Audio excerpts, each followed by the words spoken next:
வணக்கம் நேயர்களே. வாழை மரம் மியூசா பாரடைசியாக்கா யூசேசே ஃபேமிலியை சேர்ந்தது. வாழைப்பழம் நம்மளுக்கு வெயிட் கெயின் பண்ணணும் அப்படின்னு நினைக்கிறவங்க வாழைப்பழம் சாப்பிடலாம். கான்ஸ்டிபேஷன் இருக்கிறவங்க, மலச்சிக்கல் இருக்கிறவங்க ஒரு சின்ன சைஸ் வாழைப்பழம் சாப்பிடலாம். டயபெட்டிக் பேஷண்ட்ஸ் கொஞ்சம் பார்த்து தான் சாப்பிடணும். ஏலக்கி வெரைட்டி கிடைக்குது அப்படின்னா நீங்க அதை சாப்பிடலாம்.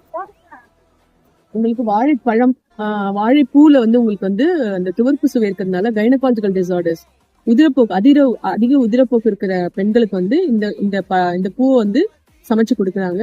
ஸோ வாழைப்பூ வடை அந்த மாதிரி எல்லாம் கூட நம்ம செஞ்சு நம்ம ஃபுட்டு மாதிரி நம்ம எடுத்துக்கலாம். அதுக்கப்புறம் வாழை இலை நமக்கு தீப்புண்களுக்கு நமக்கு பயன்படுங்க. ரொம்ப கூலண்டான ஒரு ப்ராப்பர்ட்டி உள்ளது. வாழையோட தண்டு நமக்கு கிட்னி ஸ்டோன்ஸ்க்கு ரொம்ப நல்லது. ஸோ அந்த ஜூஸை யூஸ் பண்றாங்க. ஒரு மரத்தோட எல்லா பகுதியும் பயன்படுது அப்படின்னா அது வாழை மரம் தான் சொல்லலாம்.